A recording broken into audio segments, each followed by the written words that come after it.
Hello, good evening. आप देख रहे हैं देश का सबसे बड़ा cricket show cricket predictor powered by 1xBet। मैं हूं आपके साथ सुजाता और इस एपिसोड में जबरदस्त आंकड़े हैं और साथ ही रोमांच है। एक्सपर्ट्स की बेबाक राय भी हम रखेंगे और सबसे पहले हम बात करेंगे कल के मैच की जो हुआ सनराइजर्स हैदराबाद वर्सेस डीसी के बीच। ये मुकाबला शुरू तो हुआ लेकिन अपने अंजाम तक नहीं पहुंचा और नतीजतन बारिश के साथ ही जो प्लेऑफ में पहुंचने के अरमान थे सनराइजर्स हैदराबाद के वो भी धुल गए और 2025 आईपीएल सीजन से बाहर होने वाली वो तीसरी टीम बन गई। हालांकि कुछ मुकाबले और खेलने हैं लेकिन कैलकुलेशन के हिसाब से कोई मौका नहीं है कि वो किसी भी हालत में प्लेऑफ में पहुंच पाए। मुकाबला हुआ था Delhi Capitals versus Sunrisers Hyderabad के बीच और इस बीच आपको ये भी बता दें कि पिछले साल की जो फाइनलिस्ट थी वो इस बार प्लेऑफ में भी नहीं पहुंच पाई है। सनराइजर्स हैदराबाद पिछले कुछ सालों से जबरदस्त खेल का प्रदर्शन वो कर रही थी लेकिन उसकी बल्लेबाजी पूरी तरह से फ्लॉप रही है इस सीजन में। और आपको ये भी बता दें कि सिर्फ 2 मौके ऐसे आए हैं जब ये टीम 200 प्लस का आंकड़ा पार कर पाई है और वो दोनों ही मुकाबले जीते थे। पहला मुकाबला और उसके बाद दूसरा एक और मुकाबला जो था वो जीतने में कामयाब रही लेकिन तभी ऐसा मुमकिन हो पाया जब बल्लेबाज चले और 200 प्लस का स्कोर बना। अग्रेसिव खेल के लिए जो टीम जानी जाती है ऐसा लगता है कि उसी अग्रेशन ने इस टीम को डुबा दिया। ये तमाम कारण है जिसकी वजह से सनराइजर्स हैदराबाद प्लेऑफ में नहीं पहुंच पाई है। उधर हम दिल्ली कैपिटल्स की अगर बात करें तो दिल्ली कैपिटल्स को भी 1 पॉइंट ही मिला है और ऐसे में अब उसके लिए भी थोड़ी सी मुश्किलें आ रही हैं क्योंकि वो 5वें पायदान पर है और अंक जो है वो 13 है। इसकी वजह से अब उसके लगातार जो अगले मैच है वो भी उसे जीतने होंगे। टक्कर दिल्ली के अगले मैचों में होंगी पंजाब, गुजरात और मुंबई के साथ, यानी रोमांच अभी दिल्ली के लिए बाकी है। हालांकि कल के मुकाबले में बहुत अच्छा चांस था सनराइजर्स का जीतने का क्योंकि 133 पर समेट दिया था दिल्ली कैपिटल्स को। पैट कमिंस ने जबरदस्त बॉलिंग की, 3 विकेट उन्होंने झटके लेकिन सब कुछ सारे अरमान बारिश में धुल गए। अब बात करते हैं आज होने वाले मुकाबले की जो होने वाला है Mumbai Indians versus Gujarat Titans के बीच और दोनों ही जो टीमें हैं वो जबरदस्त फॉर्म में नजर आ रही है। तीसरे और चौथे पायदान पर है और लगातार 1, 2, 3, 4 का जो कंपटीशन है वो बहुत ही टफ होता जा रहा है और आज जो मुकाबला है उस पर सबकी निगाहें होने वाली है। आज मुंबई के मैदान में ये मुकाबला होने वाला है। पिछला मुकाबला गुजरात के मैदान पर था जिसमें मुंबई को हार का सामना करना पड़ा था गुजरात के खिलाफ। आज क्या होता है इस पर हमारी नजर रहेगी। प्लेऑफ में जाने के लिए दोनों की ही कोशिश है कि वो मजबूत होकर आगे बढ़े। अभी भी जो है टॉप 4 में तो है लेकिन कोशिश ये है कि और ज्यादा मजबूती के साथ आगे बढ़ा जाए। तो तैयार हो जाइए एक और हाई वोल्टेज मुकाबले के लिए। अगर हम इन मैचेस की बात करते हैं जो आमना सामना हुआ है वो भी हम आपको बता दें। प्लेऑफ की रेस में पहले कौन है ये आपको बता देते हैं। सबसे पहले नंबर 1 पे जो है 16 अंकों के साथ वो है आरसीबी। दूसरे पायदान पर है पंजाब, 15 अंक उसके हैं और तीसरे पर है मुंबई 14 अंकों के साथ और गुजरात है चौथे पायदान पर और दिल्ली कैपिटल जैसे मैंने आपको बताया कि वो 5वें नंबर पर पहुंच गई है। अगर हम इन दोनों के मुकाबलों की बात करें इस सीरीज में जो इनका रिकॉर्ड रहा है तो मुंबई ने 11 मुकाबले खेले हैं, 7 जीते हैं, 4 में हार का सामना उसे करना पड़ा है और 14 अंक है उसके पास। जब गुजरात की बात करते हैं तो 10 मैच खेले हैं, अभी तक 11 मैच आज वो खेल रही है, 7 जीते हैं, 3 हारे हैं, 14 अंकों के साथ वो चौथे पायदान पर है। 14 ही अंक है लेकिन रन रेट के हिसाब से मुंबई इंडियंस बेहतर है इसीलिए वो थोड़ा सा ऊपर है। अगर हम आईपीएल में पावर प्ले की अगर हम बात करते हैं, पावर प्ले बहुत ही इंपॉर्टेंट रोल प्ले करता है। जो पावर प्ले में डोमिनेट कर लेता है मैच में भी वही डोमिनेट करता है। मुंबई इंडियंस के जो स्कोर बने हैं वो हैं 604 रन जबकि गुजरात ने बनाए हैं 554 रन। स्ट्राइक रेट 152 का रहा है मुंबई का, स्ट्राइक रेट 153 का रहा है गुजरात का, यानी बहुत ही करीबी कंपटीशन है। तो आज इस मुकाबले में, इस रोमांचक मुकाबले में कौन किस पर भारी पड़ेगा ये हम बात करते हैं। हमारे साथ 2 खास मेहमान जुड़ गए हैं। हमारे साथ है सीनियर स्पोर्ट्स जर्नलिस्ट ताऊ रिजवी और साथ ही पूर्व अंतर्राष्ट्रीय और आईपीएल अंपायर अनिल चौधरी हमारे साथ जुड़ गए हैं। हम दोनों से ही बात करते हैं लेकिन आज के मुकाबले से पहले हम बात करेंगे कल हुए मुकाबले की क्योंकि एक और टीम और वो जो पिछली बार की फाइनलिस्ट है उसकी विदाई हो गई है। अनिल जी, ये थोड़ा सा मुश्किल है कि किस तरह से जो पिछले साल की फाइनलिस्ट है सनराइजर्स हैदराबाद जिससे बहुत सारी उम्मीदें थी वो भी एग्जिट हो गई है। अजीब बात यह है कि ये जो टीम रही है वो चुटकियों में 200 रन बनाती रही है पिछले कई सालों से। इस साल सिर्फ 2 बार वो 200 का आंकड़ा पार कर पाई है और वो जीती है। कौन कौन से ऐसे कारण हैं जो आप मानेंगे कि सनराइजर्स की ये अर्ली एग्जिट जो हुई है उसका सबसे अहम कारण है? नंबर वन, इनका जो सारा कोचिंग स्टाफ है वो सारे के सारे ओवरसीज हैं। उसमें इंडियन है ही नहीं कोई। ऊपर वाले जो ब्रांच है इनकी, जो सारा हेड करते हैं, सारे गोरे हैं। मतलब सॉरी मैं बोलूँ, वो मतलब बाहर के ही लोग हैं। जी। जनरली हिंदी term मैंने बोला।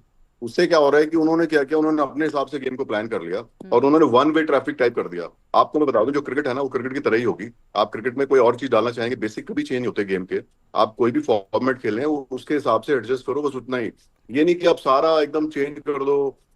ये शायद बैकफायर की सबसे बड़ी बात ये। नंबर टू, उन्होंने एक ही तरह का बैटिंग पैटर्न रखा, ऊपर के तीनों आपके एक जैसे डाल दिए। उन तीन में कोई एक डाल देते, खासकर ओपनिंग में, जो थोड़ा 10-12 ओवर तक ले जाने की कोशिश करता।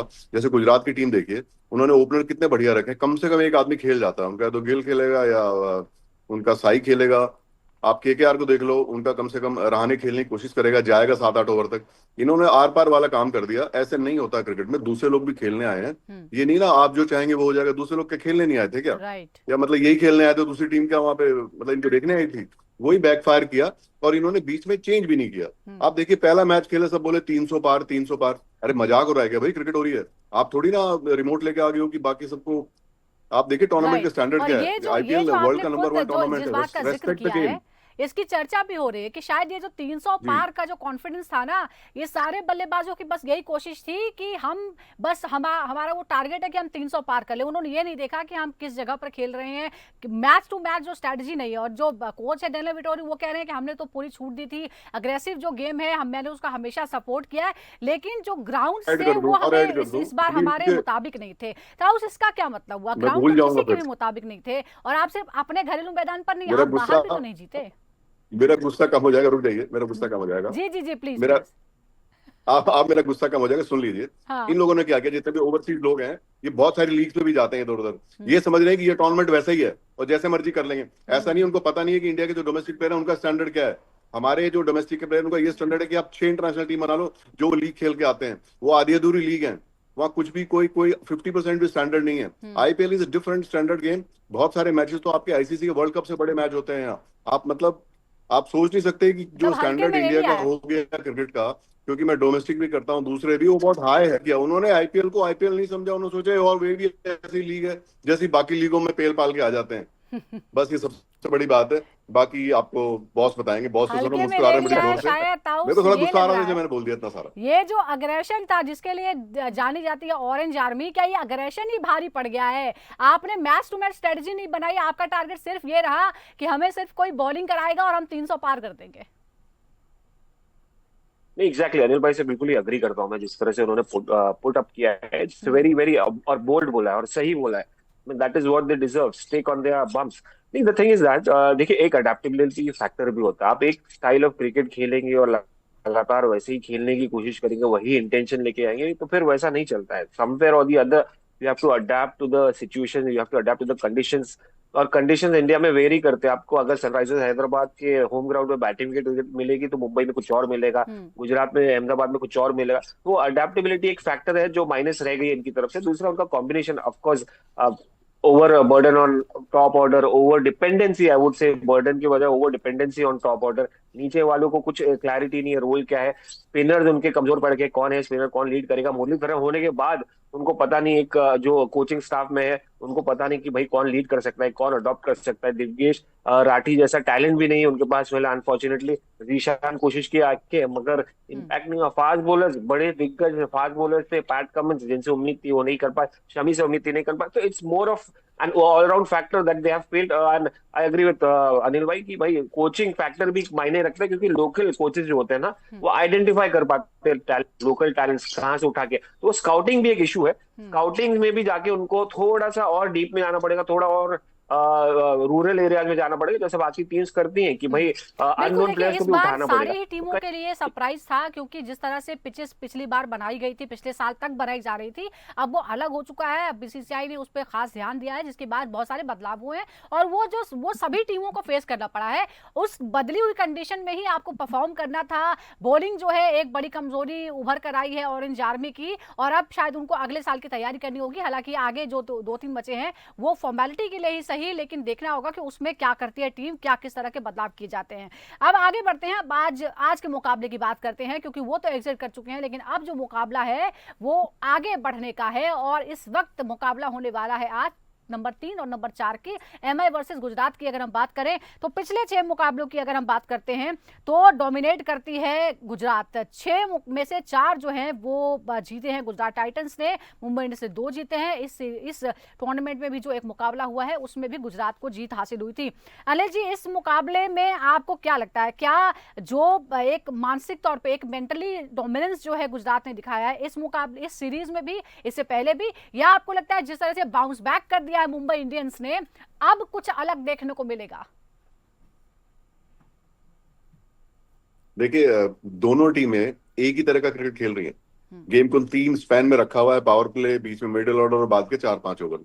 दोनों ने गेम एक ही तरह से प्लान किया हुआ है और आप देखिए बॉम्बे ने भी उसी तरह से स्टार्ट करते हैं। 10 ओवर तक ऐसे लगता है कि रन थोड़े कम होते हैं क्योंकि विकेट हाथ में होती है, और ये गुजरात भी कर रही है। ये बहुत बड़ा मैच होने वाला है। आप इस मैच को आप समझिए कि प्लेऑफ का आपको मैच देख रहे हैं। ये I think one of the best match भी हो सकता है स्टैंडर्ड के हिसाब से। रिजल्ट के हिसाब से नहीं मैं कह रहा, भले ही ज्यादा हो जाए, लेकिन जो क्रिकेट है, जो स्टाइल होगा वो बहुत बढ़िया होगा। और इस मैच के बारे में प्रेडिक्ट करना बहुत ही मुश्किल काम है। जीटी क्योंकि थोड़ा थोड़ा मुझे लगता है शायद एक बारी को इस मैच में आज लीड ले जाए, मतलब ऐसा लॉ ऑफ एवरेज के हिसाब से लग रहा है, क्योंकि बहुत ज्यादा बॉम्बे लगातार मैच जीत गई है और अभी कोर्स करेक्शन का टाइम आ गया है, which is good for them in longer run so that they perform better in coming games. तो लेकिन ये मैच बहुत ही अच्छा होगा। इस मैच के बारे में प्रेडिक्ट करना बहुत ही रिस्की काम है क्योंकि बराबर की टीम है। मैं तो इस मैच की एक एक बॉल देखूंगा, आई वांट टू सी कि ये लोग प्लान में क्या चेंज करते हैं, स्ट्रेटेजी कैसे करते हैं, कुछ और बदलाव लाते हैं। 2 चीजें बहुत डिफरेंट हैं। एक तो बुमराह का बहुत फर्क पड़ेगा।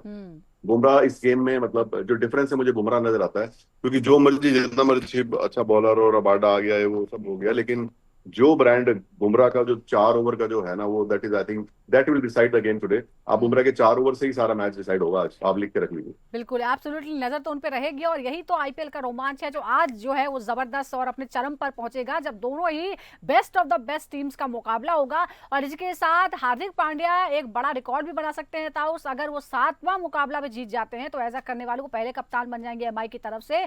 और आपको क्या लगता है कि क्या ये जो दबाव है, एक तरफ दबाव होगा या फिर आगे जिस तरह से विजय अभियान चल रहा है उसकी वजह से एक भरोसा है और हार्दिक पांड्या के पास एक मौका भी है? देखिए, हार्दिक पांड्या का बेस्ट पार्ट ये है कि वो फेस पे प्रेशर नहीं दिखाते, वो कॉन्फिडेंस नजर आता है कोई भी सिचुएशन है, that is the beauty of this guy. और ये कॉन्फिडेंस की वजह से वो यहाँ तक पहुंचे हैं। कहाँ से आप आते हैं, छोटे से टाउन से, मगर अगेन कोई दबाव नहीं होगा। मुंबई एक सॉलिड साइड लग रही है, ऑलराउंड साइड लग रही है, और जिस तरह से आपने कोइंसाइड किया उनका सक्सेस, रोहित शर्मा का डोमिनेंस फॉर्म में आना, one of the reasons, and from that Trent Boult जिस तरह से फॉर्म में है, जिस तरह से 16 विकेट निकाले उन्होंने और 11 लास्ट के 4-5 मैच में, तो वो बड़ी बात है। एक अच्छा कॉम्बिनेशन लग रहा है मुझे इन दोनों का और वैरायटी लेके आता है। तो कहीं ना कहीं मुझे लगता है जो टॉप फॉर्म है साई सुदर्शन और शुभमन गिल और जॉर्ज बटलर का, वो टेस्टिंग रहेगा, वो एक डिफिकल्ट रहेगा कि भाई इन दोनों को कैसे खेला जाए, अलग अलग वैरायटी लेके आते। तो मुझे लगता है एक सॉलिड टीम लग रही है। बल्लेबाजों की बात की है, घर ज्यादातर मैच में 3 नंबर के बाद बैटिंग करने की जरूरत ही नहीं पड़ी थी, ये भी हमने देखा है गुजरात की तरफ से। वो उनकी प्लानिंग यही है कि पहले वाले आउट ही नहीं होंगे तो दूसरों को मौका ही नहीं मिलेगा। अब जरा एक और कंपैरिजन ड्रॉ करते हैं, क्योंकि हम बार बार कह रहे हैं, अनिल जी और ताउस भी कह रहे हैं कि ये जबरदस्त टक्कर है, ये बराबरी की टक्कर है, अंत तक पता नहीं चलेगा कि कौन किस पर भारी पड़ता है। तो इसीलिए हमने अलग अलग हिस्सों में देखा है कि कौन कंपैरिजन करते हैं। आईपीएल के पावर प्ले में अगर हम देखें बाउंड्रीज को लेकर, तो मुंबई ने चौके लगाए हैं 64 64 और छक्के लगाए हैं 34। गुजरात ने 63 चौके लगाए हैं और छक्के 29 लगाए हैं। छक्कों के मामले में थोड़ा सा गुजरात टाइटंस के पीछे नजर आ रही है। अगर हम डेथ ओवर की बात करते हैं बल्लेबाजी की, तो मुंबई इंडियंस ने डेथ ओवर में 329 रन बनाए हैं। स्ट्राइक रेट 181 का स्ट्राइक रेट है। गुजरात ने इस दौरान 393 रन बनाए हैं, 193 का स्ट्राइक रेट है। विकेट जो गिरे हैं गुजरात के वो हैं 24 और विकेट गिरे हैं मुंबई के डेथ ओवर के दौरान 16, यानी यहां थोड़ा सा मजबूत नजर आती है मुंबई इंडियंस। अगर हम डेथ ओवर की बाउंड्री की बात करते हैं, मुंबई इंडियंस ने 29 बाउंड्रीज लगाई है, छक्के लगाए हैं 18। गुजरात टाइटंस की बात करें तो 24 चौके और 31 छक्के लगाए गए हैं। ये जो है ये जबरदस्त नजर आ रहा है। वानखेड़े स्टेडियम में अगर हम अब तक खेले गए मुकाबलों की बात करें तो 21 मैचेस खेले गए हैं, जिसमें पहले बल्लेबाजी करते हुए जीते गए मैच है 56, दूसरी बार बल्लेबाजी करते हुए जीते गए मैच की संख्या है 65। ये आंकड़ा यहाँ पे नजर आता है। अनिल जी, एक बात और आपने गौर की होगी कि मुंबई इंडियंस ने जब से जीतने के ट्रैक पे हुआ है, उसने दूसरे ऑपोजिशन को 200 रन पार नहीं करने दिए हैं, और ये उसकी जीत का सबसे बड़ा कारण है बुमराह की वापसी। जिस तरह से वो अगर विकेट ना ले तो रनों को पूरी तरह से रोक देते हैं, उसकी वजह से पूरा जो बॉलिंग स्क्वाड है वो भी मजबूत हो गया है। नहीं, वो बहुत बुरी तरह से टीमों को हरा रहे हैं और बिल्कुल कंट्रोल मैच में ले लेते हैं। पिछले 3-4 मैच उनके निकाल लीजिए, ये फर्क है। जीटी उस मामले में थोड़ी सॉफ्ट है, लेकिन टीम बहुत बैलेंस है उनकी भी। पावर प्ले में अगर रोहित शर्मा शुरू हो गए तो बिल्कुल लीड ले लेंगे, क्योंकि रोहित शर्मा अगर खेल गए 10 ओवर तो फिर वो गेम को, मतलब रोहित शर्मा और बुमराह इतना बड़ा अंतर डाल देंगे कि फिर बाकी लोग कवर नहीं कर पाएंगे, दूसरी टीम वाले। और याद रखिए, बाद में हार्दिक और जो सूर्या कॉम्बिनेशन है, सूर्या सबसे डेंजरस प्लेयर है T20 के अभी इंडियन बैटिंग में, बिकॉज वो शॉटें मार देते हैं जो कोई नहीं मार सकता। और उनका जो अभी एक्सपीरियंस भी इतना हो गया है उनको, बाकी जो उधर जो प्लेयर हैं जो उनके मारने वाले हैं उनसे आगे हैं सूर्या। तो उस मामले में तो, और अपने ग्राउंड पे शायद वो खेल रहे हैं, आज बॉम्बे में मैच है, तो वो सब फायदा भी इनको होने वाला है और बॉम्बे की पब्लिक का भी फायदा होगा, क्योंकि क्राउड प्रेशर भी होता है। तो ये एक एडवांटेज बॉम्बे को है, और बट इंटरेस्टिंग होगा। और ये इन दोनों का जो बैलेंस है, उसमें इंडिविजुअल प्लेयर आप लेंगे तो इंडिविजुअल प्लेयर में आगे निकल जाएगी बॉम्बे, लेकिन आगे टीम में जाएंगे तो टीम में बराबर जाके बैठते हैं। हाँ जी, आप जरा फिर से वानखेड़े का जिक्र हुआ है तो उसके आंकड़े बता देते हैं। जो 121 मैच यहाँ पर खेले गए हैं, औसत रन प्रति विकेट है 27.34 और औसत रन प्रति ओवर है 8.59 का। पहले बल्लेबाजी करते हुए औसत स्कोर जो है वो 170 का है। और आप खुद रोहित शर्मा का भी जिक्र कर रहे थे, और अब तो आप शायद थोड़ा सा पॉजिटिव हो गए ताऊ, शुरू में आप बहुत नाराज थे टूर्नामेंट में, लेकिन रोहित शर्मा वापसी कर चुके हैं। आप भी ये जानना चाहेंगे, वानखेड़े में जीटी के खिलाफ इस मुकाबले में एमआई के लिए क्या सबसे बड़े गेम चेंजर जो होंगे वो रोहित शर्मा भी होंगे? एक तरफ हमने बॉलिंग स्क्वाड की बात की है कि जबरदस्त बैलेंस है, जिस दिन से रोहित शर्मा बैटिंग अच्छी करने लगे हैं उसी दिन से बॉलिंग भी जो है अच्छी होने लगी है और ऑपोजिशन को पूरी तरह से धराशायी कर देते हैं। एग्जैक्टली और अनिल भाई से सहमत हो बिल्कुल। रोहित शर्मा और जसप्रीत बुमराह, ये दो बड़े नाम आपने लिए, और सिर्फ ये दो नहीं, अपने सूर्य कुमार यादव का भी नाम लिया। हार्दिक पांड्या तो अभी फुल फ्लेज आए नहीं, क्योंकि वो उनका रोल डिवाइड हो रहा है कप्तानी में भी, फिर नीचे आके। तो ओवरऑल हर जो बंदा है, रायन रिकल्टन से लेकर रोहित शर्मा से लेकर बीच में उनका मिडिल ऑर्डर, साथ साथ उनके जो स्पिनर्स है या जसप्रीत बुमराह, हर एक बंदा एक मैच विनर है, और उनके पास एबिलिटी है मैच निकालने का किसी भी तरीके से, कोई भी सिचुएशन से। That is what has made this particular team special, और एकदम ही राइट टाइम पे पीक किए है। जो उनका जो फ्लैट था हारने का, सडनली ऐसा ग्रोथ राइज हुआ जैसे स्टॉक मार्केट में होता है, तो इनका वैल्यू इस वक्त टॉप हाई चलता है। But then again Mumbai Indians side, वो एक ऐसी टीम है जो अपने आप को एकदम ही लाइटली नहीं लेती है, तो वो कंसिस्टेंसी मेंटेन करने की कोशिश करेगी, वो मोमेंटम की वो कैरी ऑन करने की कोशिश करेगी जब तक कि वो फाइनल नहीं जीत जाता है। That is the beauty of Mumbai Indians. इसलिए आपने देखा है 5 टाइटल मारे हैं, नहीं तो ऐसा कोई और टीम होती शायद लड़खड़ा जाती कि यार ग्राफ ऊपर चला गया और सडनली वो नीचे आना। ये मेंटेन करना जानते हैं कैसे मेंटेन किया जाता है, मोमेंटम को कैसे कैपिटलाइज किया जाता है, and that is the beauty of this particular team. और मैं देख रहा हूँ हर मैच विनर, हर प्लेयर एक मैच विनर और कोई ना कोई एक्स फैक्टर लेके आता है। तो मुंबई इंडियंस इस वक्त मेरे लिए तो फिलहाल ये गेम में फेवरेट सीरीज है उनमें से one of the best form में फिलहाल जो टीम नजर आ रही है, और इसलिए 6 जीत लगातार हासिल कर चुकी है, 7वीं जीत आज उसकी नजर रहेगी। लेकिन जब हम इस आंकड़े पर नजर डालते हैं, जो ग्राउंड के आंकड़े हैं, या दूसरी बार बल्लेबाजी करते हुए 65 मैच जीते हैं 121 में से, यानी चेस करना बेहतर रहता है। और हम गुजरात को देख रहे हैं, जबरदस्त चेस कर रही है वो, और जब वो चेस करती है तो बड़े बड़े फासले से उसने दूसरी टीमों को हराया। पिछले मुकाबले में भी 38 रनों से वो मुकाबला जीती थी वो। जी आप देखिए, जी वो सब ठीक है, लेकिन बॉलिंग जो मुंबई की अभी है वो थोड़ी, आप बोल्ट को भी ले लें और बाकी भी चहर जो स्विंग कर रहे हैं शुरू में, because Chahar wicket taker bowler हैं, और फिर उनके बाद में वन चेंज आते हैं बुमराह, वो थोड़ा एक फैक्टर है जहाँ पे बहुत स्ट्रॉन्ग बॉम्बे लग रही है मेरे को। ये प्रिडिक्ट करना इस मैच के लिए बड़ा मुश्किल है, क्योंकि गिलविल भी बड़े अच्छी फॉर्म में, साई आउटस्टैंडिंग खेल रहे हैं। साई मतलब इतना अच्छा खेल रहे हैं कि पूरे टूर्नामेंट में अगर मैं बैटिंग की बात करूँ तो साई के सामने कोई नजर ही नहीं आ रहा, इतना कंफर्टेबल है, इतना कंसिस्टेंट कैसे हो सकता है कोई। सो बहुत बढ़िया मैच होने वाला है। मैंने बोला फर्क आपको वही बुमराह वाला ही नजर आएगा। अगर बुमराह ने विकेट निकाल दी तो फिर जीटी को देखना पड़ेगा। पर एक बता दूं आपको, जो टीम चेस करेगी वो थोड़ा उसको एडवांटेज होगा 10-15%, बिकॉज बाद में ड्यू भी आ जाएगी। और छोटा ग्राउंड होने से क्या होता है, नंबर ऑफ विकेट्स आप पे ज्यादा होते हैं, आपको पता होता है आपने क्या करना है। और आजकल बाद में जाके तो 12-13 का एवरेज बड़े आराम से चेस कर लेते हैं टीम, अगर 5 विकेट हाथ में हो जी।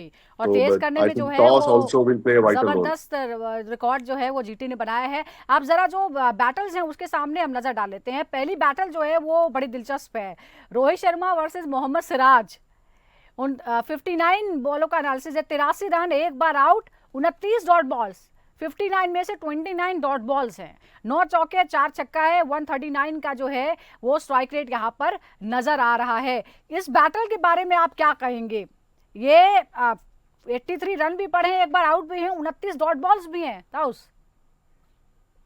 अच्छा, और 83 रन भी मारा है, तो हाँ समझिए, देखिए यार, 59 बॉल में 83 रन मारा है, तो मतलब रोहित शर्मा एडवांटेज है। और पिछली मैच में मुझे लगता है कि रोहित का, अगर वो सोच रहे हैं कि पिछली मैच जिस तरह से सिराज ने उनको बोल्ड किया था, अगर वो जरा सा ध्यान देंगे तो ये ईगो पर आ जाएगा रोहित शर्मा के ये मैच में, और वो फिर से वैसे आउट नहीं होना चाहेंगे। और सिराज जब को अच्छी उनको कंडीशन मिल जाती है, और ये सीजन में वो अच्छा कंट्रोल में दिख रहे हैं, विकेट्स निकाल रहे हैं, और ज्यादा थ्रेटनिंग लग रहे हैं, तो कहीं ना कहीं ये एक अच्छा कॉन्टेस्ट है। और इसमें रोहित शर्मा अगर अपना ईगो बीच में लेके आ गए तो शायद परेशानी होगी मोहम्मद सिराज के लिए। और मैं वही देख रहा हूँ, विजुअलाइज कर रहा हूँ मैं, और जिस तरह से शॉर्ट आर्म जैब जो मारते हैं रोहित शर्मा, अगर शॉट गिर गई तो वही देखेंगे वो डीप मिड विकेट के स्टैंड में, मुझे जी। लगता है मोहम्मद सिराज। इधर दूसरा जो बैटल है हमारे सामने वो है Shubman Gill versus Deepak Chahar. 67 balls, 99 run, 4 बार आउट, 23 डॉट बॉल्स, 12 चौके 3 छक्के। अनिल जी, इसके बारे में आप क्या कहेंगे? 67 बॉलों में 99 रन बने हैं, लेकिन 4 बार जो है वो आउट भी कर दिया है। देखिए, चहर को एडवांटेज भी क्या है, क्योंकि बुमराह के आने से वो थोड़ा और अग्रेसिव बॉलिंग कर सकते हैं, और वो आगे डाल के वो विकेट के लिए जाते हैं। चहर का शुरू से आप देख लो, पहले वो सीएसके में थे तब भी उनको ये बड़ा एडवांटेज है कि उनको जैसे होता है ना बैटिंग में, कि जो ओपनिंग करना है उसको पता है पीछे पीछे मिडल ऑर्डर लंबा चौड़ा, तो और थोड़ा फ्री खेलता है। तो चहर बहुत फुल फ्लो में बॉलिंग कर रहे हैं, आगे डाल रहे हैं, और उनको लिबर्टी है अपनी बॉल करें, स्विंग कराएं, एक आध चौका लग जाए, तो वो जो एडवांटेज है उसमें चहर को थोड़ा अपर हैंड मिलता है। और मुझे लगता है चहर विल डोमिनेट टुडे, खासकर नई गेंद से वो जो स्विंग और जो सीम उनका है, जो दोनों चीजें उनके पास हैं, वो बहुत बढ़िया है। मुझे लगता है चहर थोड़ा भारी पड़ेंगे। अब देखिए, Jasprit Bumrah versus Jos Buttler, 72 गेंदे, 68 रन, 2 बार आउट, 42 डॉट बॉल्स, 10 चौके 1 छक्का। इसके बारे में आप क्या कहेंगे? 72 में से 42 डॉट बॉल्स हैं, 68 रन बने हैं, 2 बार आउट भी हुए हैं ताउस। नहीं, बहुत क्लास प्लेयर है यार, जॉर्ज बटलर क्लास प्लेयर। ये अच्छा कॉन्टेस्ट, ये आप ओवरऑल अगर आपने पिछले 2 कॉन्टेस्ट देना है बताए तो एक्सट्रीम कॉन्टेस्ट, ये कुछ एक मेच्योर्ड बैटर जैसे जॉर्ज बटलर, जो अटैक भी कर सकते हैं और जो क्लास क्रिकेट भी खेल सकते हैं, रोटेट करना आता है, वो एक कॉन्टेस्ट रहेगा इन दोनों के बीच। जसप्रीत बुमराह एक अनकन्वेंशनल पेस के साथ आता है, अनकन्वेंशनल एक्शन के साथ, और वो डीप ऑफ द क्रीज डालते हैं, जिस तरह से वो यॉर्कर एग्जीक्यूट करते हैं। तो कहीं ना कहीं मैं बैलेंस्ड या इवन कॉन्टेस्ट देख रहा हूँ इन दोनों के बीच। और जिस तरह से इन्होंने स्टैटिस्टिक्स आपने गिनाए हैं, तो एक बराबर का मुकाबला है कहीं ना कहीं। और George Buttler will play smarter, clever cricket खेलने की कोशिश करेंगे, क्योंकि उनको पता है कि यार इनके सामने रिस्क नहीं ले सकते, तो इनका ओवर हटा दो, बाद में आप दूसरे ओवर्स में अटैक कर सकते हो, और जो सब कर सकते हो। मगर जॉर्ज बटलर जो है ना, अपना उनका हेड है शोल्डर्स पे, और बड़ा बैलेंस बन रहे हैं बैट्समैन है। तो आप देखेंगे जो मैच कर रहे हैं, जो गुजरात टाइटंस के जो सक्सेस है, one of the reasons has been बिल्कुल, देखिए जॉर्ज दोनों बटलर, ही बिकॉज टीमें जो वो हैं वो बीच में जबरदस्त नंबर फॉर्म 3 में पे नजर आ रही है, संभालते और थे। कुछ चीजें जो हैं वो शायद उस पर आज की कुछ खास स्ट्रेटजी भी बनानी पड़ सकती है, खासतौर पर जब ओपनर्स है, चाहे रोहित शर्मा हो या रिकल्टन हो या बाकी जो खिलाड़ी हो, उनको किस तरह से रोकेगी जीटी, वो देखना होगा। और जीटी के खिलाफ किस तरह की नई स्ट्रेटजी बनाएगी अपने मैदान में, खासतौर पर डोमिनेट करने के लिए एमआई क्या करती है, इस पर भी हमें नजर आएगी। लेकिन फाइनली फेवरेट कौन है आज का? बड़ा मुश्किल है अनिल जी, आप किसके साथ हैं आज? टीम के हिसाब से बॉम्बे में मैच है, बॉम्बे है, लेकिन मुझे वो लॉ ऑफ एवरेज का खतरा लग रहा है। मुझे आज अच्छा लग रहा है शायद गुजरात आज कुछ करिश्मा करेगी जी। लॉ ऑफ जी। एवरेज की वजह से बोल रहा हूँ मैं, हाँ हाँ क्योंकि अच्छा है, बॉम्बे के लिए भी कोर्स करेक्शन हो जाएगी एंड उनके प्लेऑफ के लिए अच्छा रहेगा। जी। ताऊ साहब?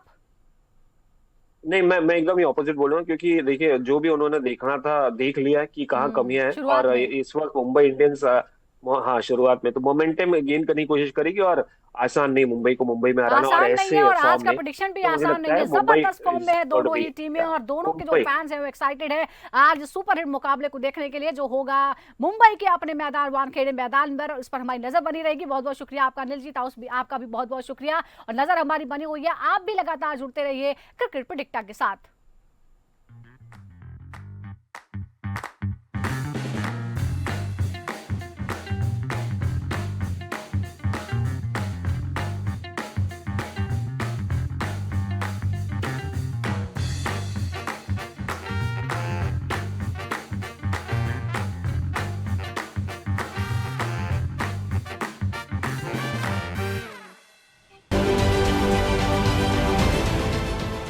देश विदेशातील प्रत्येक घडामोडींचे लाईव्ह अपडेट मिळवण्यासाठी आता साम टीव्हीच्या सर्व सोशल मीडिया प्लॅटफॉर्मला लाईक, फॉलो आणि सबस्क्राईब करा. तसंच सर्व नोटिफिकेशनसाठी बेल आयकॉन प्रेस करायला विसरू नका.